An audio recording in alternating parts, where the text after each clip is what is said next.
Eu falo, gente, tá difícil tancar esse monte de lançamento que a Netflix joga, e essa é a palavra, joga na sua grade toda semana, porque durante boa parte do ano, o que ela coloca pra você assistir são descartes do descarte do descarte. Filmes que vêm de todos os países do mundo praticamente, sem nenhum prestígio, sem nenhuma credencial e que ganha aquele selo de original Netflix. E como muita gente só assina Netflix, são esses filmes que a pessoa vai ver. Ela não vai fazer um filtro, ela não vai procurar o que assistir. E aí, se você quer produzir conteúdo sobre cinema, você tem que falar sobre esses filmes. E se você quer falar sobre esses filmes, você tem que assisti-los. Hoje eu vou falar sobre a coprodução belga-holandesa O Som do Caos, que é um filme que depois que acabou, eu fui checar os créditos e eu fiquei chocado de perceber que conta com 3 roteiristas, o que é algo que você não consegue acreditar, não consegue entender, porque tudo o que o filme não tem é um bom roteiro. Matthias Ward Keremans se muda com a namorada Liv Sally Hermsen e seu filho bebê para a casa de sua infância. Lá, ele vai confrontar as verdades sobre a antiga fábrica de seu pai e o destino trágico de sua mãe. Sim, esse é um filme de mistério que apresenta não só um segredo, mas 2. E durante o filme, ele vai tentar concatenar os acontecimentos para que esses 2 segredos que ele vai revelar para você sejam surpreendentes e sejam interessantes, você tenha interesse neles, o que, para um filme de 1h26 de projeção, você já deve imaginar que é uma tarefa quase impossível. Esse também é um daqueles filmes de mistério que usam o jump scare a todo momento, inclusive alguns falsos, alguns que são pra te enganar mesmo. Sabe aquele tipo de filme em que um personagem tá andando num corredor, tem todo aquele clima, tá escuro, né? A gente sente aquela tensão, alguma coisa pode acontecer. O que pode acontecer? Não sei, mas a trilha sonora tá uma trilha de mistério, então eu acho que pode acontecer alguma coisa. E aí você toma um susto, não porque algo realmente aconteceu, mas porque a trilha sonora subiu de repente, e quando o personagem vê, ele olha e vê que é uma pessoa conhecida, é a esposa dele, aí ele relaxa e tal, mas caramba, filme, você sabia que era ela. O filme é curto, como eu falei, e por isso o roteiro não consegue fazer a transição dos sentimentos, o arco dos personagens, principalmente do protagonista, de uma maneira minimamente sutil. Os personagens mudam de comportamento drasticamente. As relações que estavam bem azedam de uma hora pra outra. E aí, de repente, quando você percebe aquele cara que tratava tão bem o menino, o bebê, que inclusive virava noites com o bebê, claro, né? Os bebês exigem esse tipo de tratamento, mas ele fazia com simpatia, fazia com bom humor, sempre disposto. De repente, ele já tá xingando o bebê, já tá falando absurdo, já tá completamente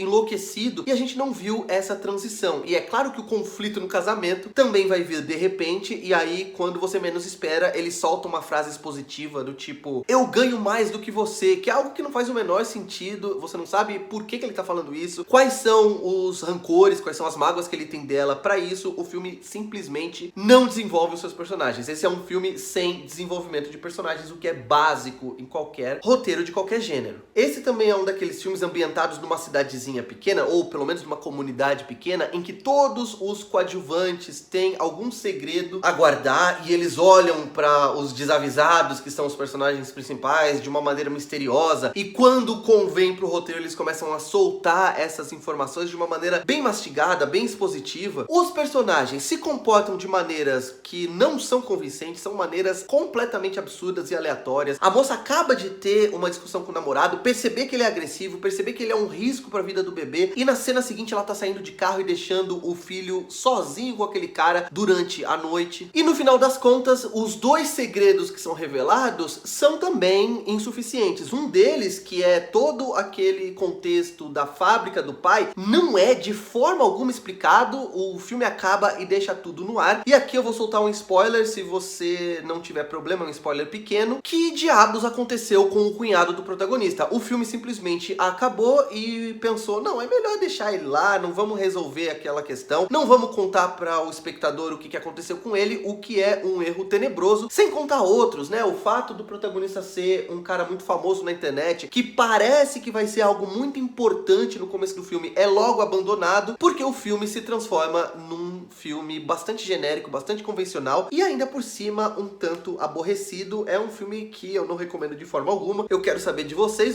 gostaram, não gostaram, concordam ou discordam dos pontos que eu apresentei nessa crítica? Deixem aqui nos comentários. Claro, deem um like no vídeo. Desse lado, como sempre, eu vou deixar o meu ícone com o meu rosto para você passar o mouse em cima e se inscrever no canal. E aproveita e clica no sininho em sempre para sempre receberem notificações de vídeos novos por aqui. E desse outro lado, eu vou colocar um vídeo de um outro filme que eu acredito que tem a ver com esse aqui, caso você queira assistir depois, beleza? Eu vou ficando por aqui. Um abraço, tchau!